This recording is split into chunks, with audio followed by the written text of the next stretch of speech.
నమస్తే అందరికీ. నా పేరు ఎంఎస్ ప్రసాద్. నేను ఒక వెల్నెస్ కోచ్ని. అండర్ వెయిట్లో ఉండడం వలన చాలామంది వెయిట్ పెరగచ్చు కదా అని ఉచిత సలహాలు ఇస్తూ ఉంటారు.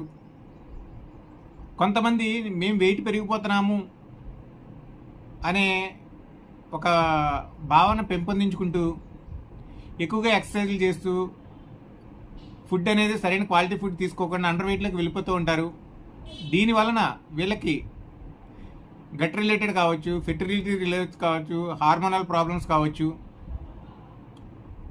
డయాబెటిక్ ఇష్యూస్ కావచ్చు, ఇలా చాలా కాంప్లికేషన్స్ అనేది ఫేస్ చేస్తూ ఉంటారు.